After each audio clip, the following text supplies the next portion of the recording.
Hello.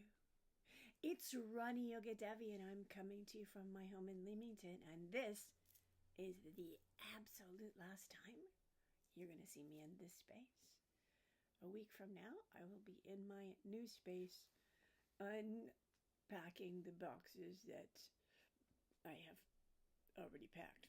Got a lot more packing to do. I have done my entire living room, and I have forgotten how many books I had. I have a lot of books. Like, it took me 2.5 weeks to pack my books. Not kidding. So I still have to pack up my kitchen and my dining area, my bedroom, my bathroom, my hall closets, all my clothes, and of course the broom closet and my linen closet. Oi! Anyhow, I'll get through it. Just say a prayer for me, because I'm gonna need it. So, a while ago I asked people what they might want me to do a video about, and I got a number of people asking me to talk about depression and stress. So I'm going to talk very briefly about both of them, and we can go into them again next week. So stress is normal. Stress is what makes your muscle move when your arm moves when you contract a muscle, actually. That is stress. And that is normal. When you go to learn about something, you're placing stress on your brain in order to take in new information. That is stress. That is necessary for you to grow and evolve as a human being. Stress is essential. What we are talking about when we talk about stress, about dust, making my nose run. And I've been cleaning as I go, sort of thing. So what we're talking about when we're talking about stress is not stress per se, but it's distress. And I don't know if anybody ever read the book called Stress Without Distress. It was by a gentleman by the name of Hans Selye, and it's a classic on stress. I read that book many, many years ago, and I packed it into one of my containers, book containers to move. I think yesterday I came across it. Anyhow, I've got quite an extensive library on a number of topics, ranging from yoga to physical therapy to therapeutic recreation in the water and out of the water and all that sort of stuff, because that's a lot of what I've done, and different modalities of healing ad nauseum. Like, I've got a lot of books on a lot of different topics, history, blah blah blah. And so books are I think very, very important. And when you have a question about something and you Google it, you've got the impression and the idea of whoever put that information on Google, but it's not necessarily 100% accurate. So you have to, do some light Googling to find out if everybody has the same opinion on that. And then if you have books on the topic, you can go to them and check.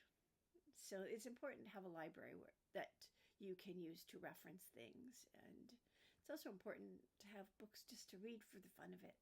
Novels and, things that you're interested in, music, whatever. I think books are very important. And, with regards to stress, oftentimes when we're distressed, we are overreacting to something, and something just gets under your skin for no good reason, no good reason. Like, for instance, one thing that drives me nuts is the song Sweet Caroline by Neil Diamond. When you go out to listen to a band, every band plays it. And it's not that it's a bad song, it's just I've been overexposed to the song because I taught Aquafit for 30 odd years. And every single class I ever had wanted Sweet Caroline in the playlist of the class. So I listened to it thousands upon thousands upon thousands upon thousands of times over the years. So I'm like up to here. No, actually right up to here with Sweet Caroline. And to tonight, went out for a little bit of a break, and there was a little band playing, and they did a lot of music that I really loved. But they did Sweet Caroline, and I kind of got up and left the room and decided that was the time to go to the bathroom because I could get far as I could away from Sweet Caroline. It's funny. It's Neil Diamond has so many great songs, but this is the only one that you'll ever hear a band play. I don't understand, but I don't understand this one here. Make it make sense. Make it make sense. Anyhow, moving on from stress to stupid. Anyhow, this is like, it's not a logical reason. It's just I've been overexposed to it, and I'm up to here. It's not logical, but it is my reality. And everybody's got something that pushes their buttons. So knowing what pushes your buttons is half the battle. I know when Sweet Caroline plays, I've either got to go, okay, they're going to play it again, and everybody's going to, sing along and have fun with it. And sometimes I'm in the mood for that, but you know what? Packing for 3 weeks, I'm not in the mood for Sweet Caroline. I'm in the mood to just get up and dance and have a good time. I'm just not in the mood for Sweet Caroline. So, the other thing that people asked me to talk about was depression. And depression and stress sometimes go hand in hand. If you're depressed, what is happening? Let me give you a second to think about that. If you're depressed, what is happening is that your energy is tanked. Your energy level is really low. So when your energy level is very low, it's very easy for you to pick up low vibration thoughts in your surrounding area. So if you think that all the thoughts that come to you are yours, no. Only when your energy level is high are the majority of your thoughts actually yours.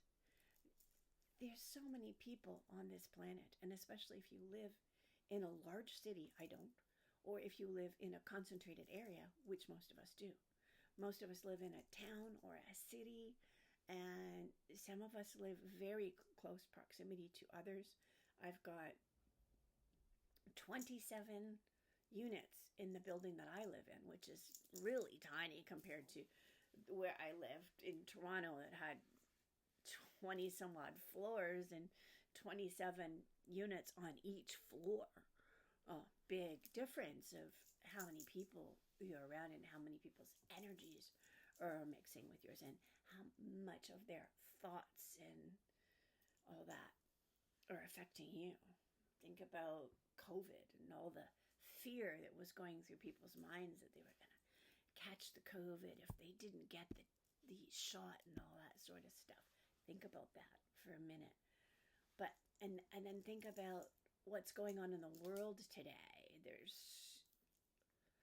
another Holocaust going on. There's genocide going on in Palestine. There's a potential world war. Many countries in the Middle East have been bombed by the United States and Israel. And when you say United States and Israel, Israelis get all upset and Americans get all upset.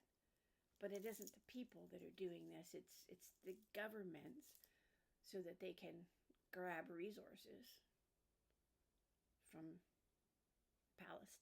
Palestinians that don't belong to them. Some of us know, some of us don't. If you don't know, they want the oil and the gas off the coast of Gaza, and they also want the land.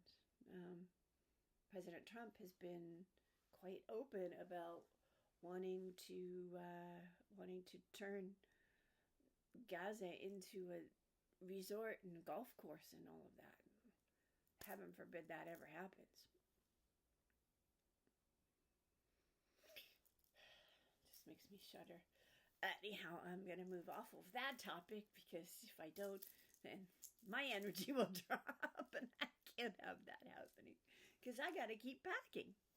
So if your energy level drops, you can drop fairly easily into depression. And how does depression come about? It's not just the low energy, it's also negative downward spiral thinking. And once you're on that negative spiral of thinking and your energy level is down and stays down for a little while, it's really hard to get out of that space. And sometimes people who suffer from depression really need to find a way to get out of it.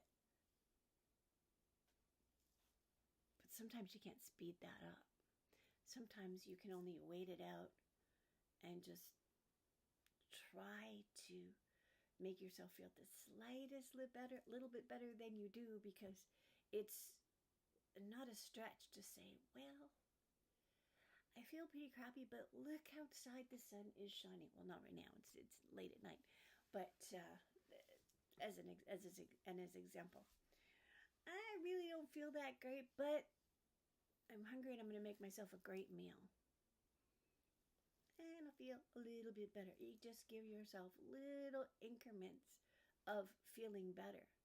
I don't really feel all that great, but maybe if I do some pranayama and some yoga, I'll get a little bit more energy and feel a little bit better. Don't convince yourself, if you're in a state of depression, that somehow you're going to be free of this depression immediately, because that's not going to happen. What will happen is that you'll feel a little bit better, and the depression can pass more quickly as you're starting to feel a little bit better, a little bit better, a little bit better. Finding something to feel a little bit better about is really, really important if you're feeling depression setting in. And depression is not an emotion. It's not something that you can get in and out of really easily. Once your energy level goes down to the point that the negative thoughts are dominating and you're feeling depression. This isn't a classic definition of depression. This is an oversimplification of what depression is, just for the sake of opening up a discussion about it. Once you are in a state of depression, sometimes all you can do is write it out. And that's what I have found with friends of mine who suffered from depression on a regular basis and who went for therapy about it. I talked to them at great length about it in order to try and be of support. I read quite a lot about depression at that time. But right now, I'm speaking on a very general level to people who've asked about this topic to be discussed, only to open it up, and we can go deeper into these topics. And if it's something that you guys want to go into, just kind of let me know. Do you want to go more deeply into stress? Do you want to go more deeply into depression to find out how we can help depression? So, or stress that we're dealing with. And it often depends on the source of what's happening, how we deal with it. If it's a stress that we have some control over, it's a lot easier to find a solution for it. If it's a stressor that we don't have any control over, we have got to be more creative about our coping mechanisms, our coping skills that we use in order to get past it. And sometimes a stressful situation is temporary, like my move. Sometimes it's permanent, like a health problem that you've got to deal with, or the health problem of a family member that you are supporting that will be long term. And then again, with depression, sometimes it's short term, sometimes it's not. I had a very serious accident in 2010, and that's when I learned what depression was all about. I had been around people who were clinically depressed and would go into periods that they didn't want to talk to anybody, didn't want to open their doors, stayed in their bedrooms, and I could relate, but I couldn't completely understand it until it happened to me. And when I had this very serious accident, I was on a bus and I was thrown on a bus. And I was just about to sit down on the bus when the bus stopped very quickly, and I was kind of thrown and landed, and the whole right side of my body was damaged. And all the muscles on the left side were kind of trying to work a lot harder to make up for what the right side couldn't do for a long time. I went through a lot of physiotherapy, and I went through a lot of aquatic therapy too, because I had already taught NagelFit and I was already learning to be an aquatic therapist. So I knew more than the physiotherapists did. They just basically sat and watched me work in the water. They didn't have any ideas or suggestions beyond what I knew. I would go to the physiotherapy place, and most people would come and they would go on a bike or walk on a treadmill for a little while and do whatever 3 or 4 exercises that the physiotherapist had given them, and then they'd go home. Not me. The physiotherapist would give me 3 or 4 exercises. I would go on the treadmill for a while. Then I'd go on the bike for a little while. I'd do the exercises that the physiotherapist gave me, and then I would do flexibility training because everything was tight. I couldn't sleep for more than, lay down for more than 20 minutes. I couldn't stand for more than 20 minutes. And I couldn't sit in a chair, even a lazy boy chair, for more than 20 minutes. I had to change my position every 20 minutes for 3 months before I started to feel comfortable. And honey, I was depressed because that was not exciting. I remember picking up the phone and calling my mother and saying, I don't know what I feel, but it's not good, but I think this might be what depression is like. And my mom was like, I think maybe you need to talk to a minister. And actually, that's what I did, and it really did help. I have friends who are psychologists and stuff like that, and I knew that energy, because I did teach yoga, and I taught Reiki, and practice reflexology, and I teach therapeutic touch, and I teach puja and all this sort of stuff. So I know about energy. I teach about color light therapy. I do color light therapy. And so I know how important color and energy is. If you don't know about colors, colors are very important. Our body is made of colors. Each one of your cells is like a tiny little rainbow, kind of. And each chakra is represented in every single cell. And if you haven't studied much about chakras, chakras are really important too. You have at the base of your spine, the root chakra, which is red in color. You go up from that to the sacral chakra, which is in your abdomen area, and that's the lower abdomen area, I should say. That's orange in color. And then when you come up to here to your solar plexus, that's yellow in color. And then when you come up to the heart, it's green in color. When you come up to the throat, it's blue in color, and that's communication. This is an area where people have a lot of issues because most of us are either over communicating or holding back on our communication, and that's why the throat is often out of balance. So thyroid, throat, vocal cords, all of that, thymus, this whole area is all related to the throat chakra. So that's incredibly important. Your third eye, which is like an indigo blue, and your crown chakra, which is purple in color. This is spiritual energy and up above, and this is what you use when you meditate. Your third eye is really, really important, and we'll get into that another day. But these colors associated with the chakras are also associated with musical notes, and I'll let you study that on your own, because each musical note has a correspondence with a color. So that's very cool to know. If you didn't already know that, you can go and research that for yourself. It's very interesting. So I just think, color is really important. Music is very important. No matter how you integrate music and color into your life, it's so important. Oh, I forgot to mention, not only am I moving, I went over to see my new place, and they're putting down new floors for me, and they are just finished painting. And the bathroom is the coolest color. It is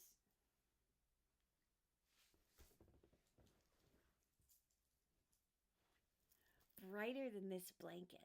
This is a really nice yellow color that I use this blanket for when I do pujas. My mom wanted to wrap something up in it. I'm like, no, that's my puja blanket. Anyhow, so it's brighter than this color, and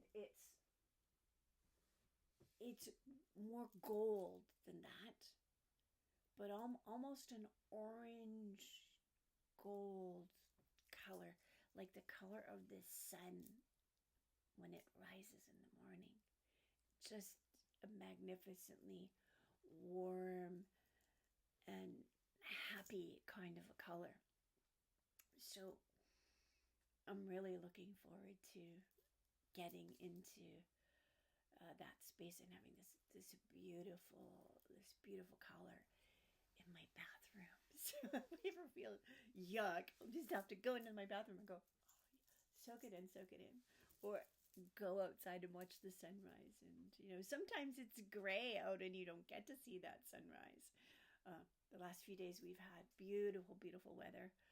Although it's rained tonight in the morning, the mornings were nice and sunny, and it's just beautiful. And I'm going to be in a better position to see everything, because where I am living now, I am facing,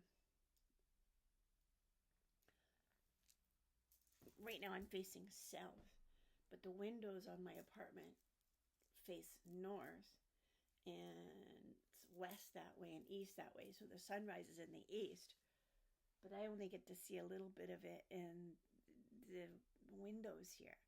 And where I'm going to be there, I am facing, like the windows to my apartment face the way I'm facing now. So that's south. And that's towards the lake, and the sun comes up this way, so I will have the sun coming in my windows. So I'm happy about that because I always, before living here, I always lived somewhere where I was either facing south,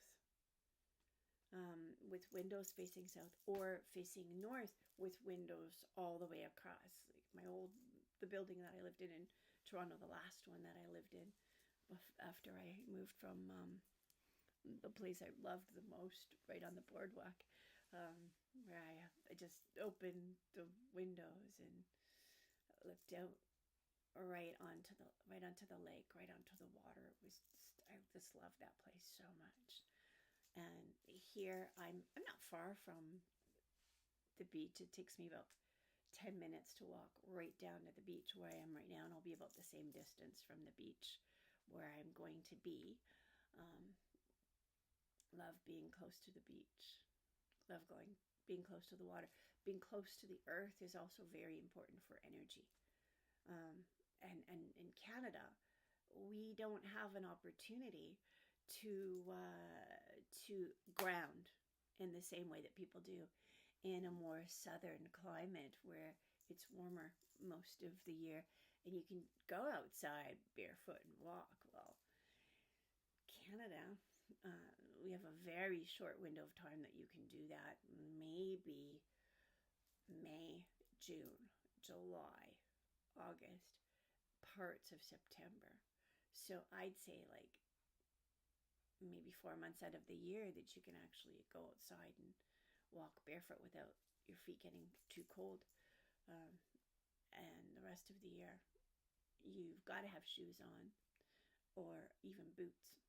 And boot weather is starting towards the end of November. So November, December, January, February, March. 5 months out of the year, you may have to wear boots. Maybe 4. but you know, we're in boots as much as we're in shorts and barefoot in Canada. And Ontario is nowhere near as bad as some other provinces that are much colder and have much more severe winters than we do, and sometimes don't even get nice summers. Sometimes only get like 2 months of nice weather. So wherever you are, just be grateful for what you get, because you don't get to change it anyways. You know, weather is what it is, and seasons are what they are. But what I have noticed is that our springs have been getting shorter actually for a couple decades. Our springs are really short. Our seasons used to be equally spaced, 4 seasons. You'd have a spring that was a couple months long, followed by winter, which was several months long, followed by, you have your winter. After winter, you have your spring, you have your summer, you have your fall, and it just keeps going, cycling around. But each season used to be 3-4 months long, and now it's summer 5 months long, and summer 2 months long, and summer, it's just too random. But it is what it is. Climate change and all that. The world has changed. And so our seasons have changed a little bit, but we still have seasons. And, we just have to enjoy the seasons that we're in right now. In Ontario, which is where I live, the spring has everything in bloom. And one of the most beautiful things right now is the magnolia trees. Magnolia trees are just the most gorgeous things. They come up and they're just so beautiful, purple and pink and white flowers and magnificent trees. They're just so gorgeous. But the flowers don't last very long. And as soon as there's a really heavy rain or a lot of wind, as soon as those petals start to get, ready to fall away. Uh, that wind or rain, strong rain, will just knock them all to the ground, and they turn brown and they're gone like that. So if you've got magnolias around you, go and enjoy them. The other thing that is really beautiful this time of year is cherry blossoms. And there aren't a lot of them where I live, but in Toronto there's a beautiful park that I used to love to go to see the cherry blossoms. High Park in Toronto. If you're in Toronto, go and see High Park. Other places in the world have beautiful cherry blossoms, like Japan. It's just beautiful to see that as well if you've never seen that. And go. It's a bucket list item. Anyhow, I guess that's about all for now. I should get going. Go to bed and